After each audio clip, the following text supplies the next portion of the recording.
بہت بہت شکریہ تمام مقررین کا، آرگنائزرز کا اور تمام شرکاء کا. مجھے تو بہت مزہ آیا، مجھے تو بہت اچھا لگا. جو باتیں ہوئیں، اختلافی باتیں بھی ہوئیں اور بہت ساری باتوں پہ اتفاق بھی ہوا، لیکن یہی ہمارا مقصد تھا کہ ایک ڈائلاگ ہو. تو لیکن یہ پہلا قدم ہے اور اس میں بھی اختلاف بھی پائے جاتے ہیں، قدرتی بات ہے، اور ہم دوستوں میں ہیں اور ہم آپس میں نہیں بحث کریں گے تو کہاں کریں گے، کیونکہ ہم سب سندھ کی بہتری چاہتے ہیں اور سندھ کے قومی حقوق کے لیے اور تمام آبادیوں کے لیے یہاں جو بستے ہیں ان کے حقوق کے لیے جدوجہد کرنا چاہتے ہیں. تھوڑی سی باتیں کچھ مجھے یاد آ رہی تھیں. وہ کوٹا سسٹم کا میں میرٹ کی طرف ہوں، لیکن بات یہ ہے کہ اس پہ کوٹا سسٹم میں کوئی کمیٹی ڈال دیں گے، سب کی رائے آ جائے، اگر بدلنا ہے تو کس طریقے سے. اور میں اس بات کے بھی حق پہ ہوں کہ جو پسماندہ علاقے ہیں ان کے لیے کچھ ریزرویشن کرنا چاہیے، اور ان کے لیے 10 سال کے لیے آپ ریزرویشن کریں اور میرٹ کی طرف ہمیں آنا چاہیے. اس کے بغیر کرپشن، اور کن کو فائدہ ہوا ہے؟ آپ سندھی کو فائدہ نہیں ہوا ہے کوٹا سسٹم سے، میں سمجھتا ہوں رولنگ فیوڈلز کو اور ان کے سپورٹرز کو ہوا ہے. اچھا، ایک بات یاد آئی، بھٹو صاحب نے جب اس کوٹا سسٹم کی بات کی تھی تو مہراج محمد خان جو میرے قائد تھے ان کے ساتھ تھے ان کی کیبنٹ میں، تو انہوں نے کہا بھٹو صاحب یہ کیوں کر رہے ہیں کوٹے پہ؟ تو انہوں نے کہا کیونکہ ہم لوگ پیچھے ہیں، تم لوگ آگے ہو، اس میں کیا حرج ہے؟ تو انہوں نے کہا نہیں کوئی حرج نہیں، صحیح بات ہے، ہونا چاہیے، لیکن کوئی میعاد تقرر کر لے. کتنے عرصے کے لیے؟ انہوں نے 10 سال کے لیے کہا. ہمارے ہاں 10 سال 20 سال کے لیے ہو، لیکن یہ چلتا رہا ہے سلسلہ. اس سے میں نہیں سمجھتا ہوں عام سندھی کو بھی کوئی فائدہ ہوا ہے. بہرحال اس میں دوست بیٹھے اور جو بھی طے کریں گے میں اس کے ساتھ چلوں گا. اور بہت ساری باتیں سندھ. اب مجھے یہ بات یاد آ رہی تھی کہ 96 فروری میں پریس کلب میں معراج بھائی نے قومی محاذ کی طرف سے افطار پارٹی کی تھی. آپ کے والد محترم آئے تھے اور وہ واقعی ایک فلم مجھے مل گئی ہے. میں اگلی دفعہ وہ فلم ضرور دکھلاؤں گا. اس وقت تمام قوم پرست اور پروگریسو لیڈرز تھے اور معراج محمد خان چیخ کے کہہ رہے تھے سندھ نہ تقسیم ہوا ہے اور نہ سندھ کبھی تقسیم ہوگا.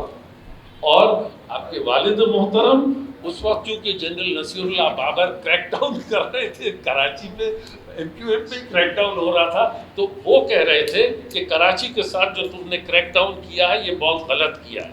یعنی ہم ایک دوسرے کی بات کر رہے تھے اور اس کے بعد سب لوگوں نے ہاتھ اٹھائے اور کراچی میں جو ایکشن ہو رہا تھا اس کی مذمت کی. عبداللہ جے میمن صاحب ایک بہت سینئر بیوروکریٹ تھے، انٹلیکچول تھے، ان کی بھی تقریر وہ ریٹن سپیچ لے کے آئے. تو انشاءاللہ وہ آدھے گھنٹے کی ہے، آئندہ بھی دکھلائیں گے اور اسی جذبے کے تحت ہم کام کر رہے ہیں.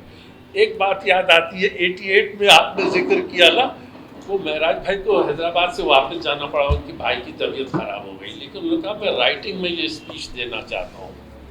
آپ کو تقریر کر لیتے، زبردست تقریر کر لیتے، واہ اتنی ہو جاتی، اسے نہیں، this has to go for the record. تو وہ تقریر بھی مجھے مل گئی، میں نے دوستوں کے ساتھ شیئر کی کہ سندھ کے قومی، انہوں نے کہا کہ ہمارے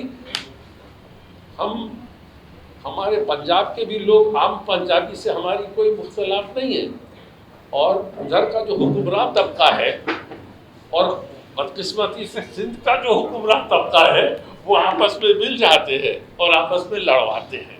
انہوں نے تمام زیادتیاں جو سندھ کے ساتھ تاریخی طور پہ ہوئی ہیں اس کو بیان کیا، اور اردو بولنے والوں کا جو شروع میں بیوروکریسی میں آئے تھے کرتا دھرتا تھے، ان کا الائنس پنجاب کے ساتھ تھا، وہ سب باتیں بیان کی.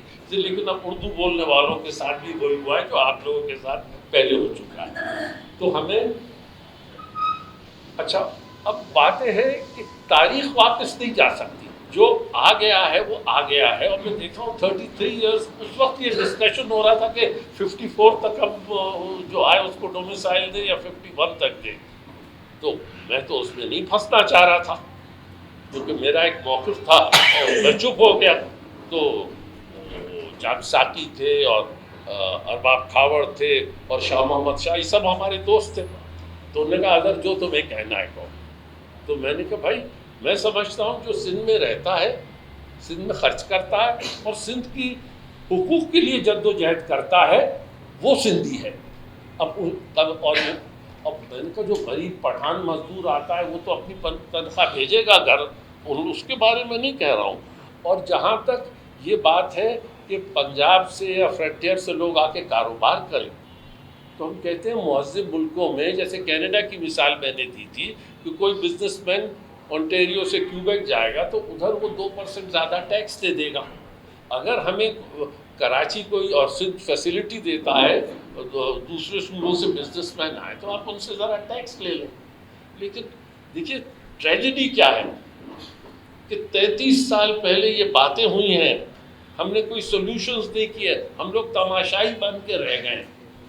اب ہمیں بالکل ڈیبیٹ کرنا چاہیے جس اسپرٹ میں آپ لوگوں نے ڈیبیٹ کیا ہے، and we have to thresh things out, اور کیونکہ ہمیں ایک چیز پہ اکٹھا ہونا ہے، اور پھر اس کے لیے ہمیں ڈیوائز کرنا اپنا جوائنٹ اسٹرگل۔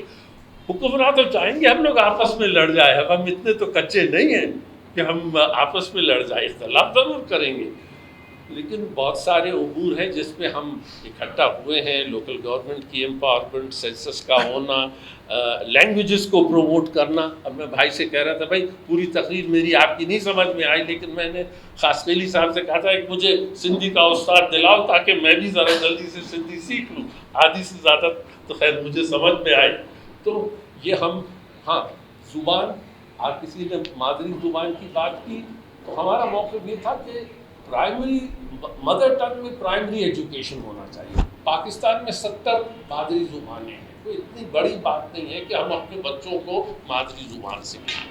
اچھا پھر ہر صوبے کے پاس اختیار ہونا چاہیے، وہ اپنی زبان میں، اگر سندھ میں اپنے میڈیم آف انسٹرکشن سندھی رکھنا چاہتا ہے تو وہ اردو بھی سیکھے ایز اے لینگویج، انگلش بھی سیکھے ایز اے لینگویج، اور اردو اسپیکنگ جہاں میڈیم آف انسٹرکشن ہوگا اسے سندھی سیکھنی چاہیے ایز اے لینگویج، اسے انگلش سیکھنی چاہیے ایز اے لینگویج۔ اور میں تو اس بات کے حد میں ہوں کہ جب میٹرک پاس کر لو، کالج اور یونیورسٹی جاؤ تو you have to learn another language, چاہے وہ فارسی ہو، عربی ہو، جیپنیز ہو، چائنیز ہو، جرمن ہو، لیکن اب ہمیں مقابلے پہ آنا ہے، اور ہمیں اپنے ایجوکیشن سسٹم کو ٹھیک کرنا ہے۔ ہمارے پاس جید اساتذہ ہیں، ہمیں اپنے، اور اس عمر میں خود جا کر کے میں ماسٹر ٹرینر بنا ہوں، اور جا کے پی ایچ ڈیز اور ایم فلز اور ایم بی ایس کو میں ٹرین کرتا ہوں۔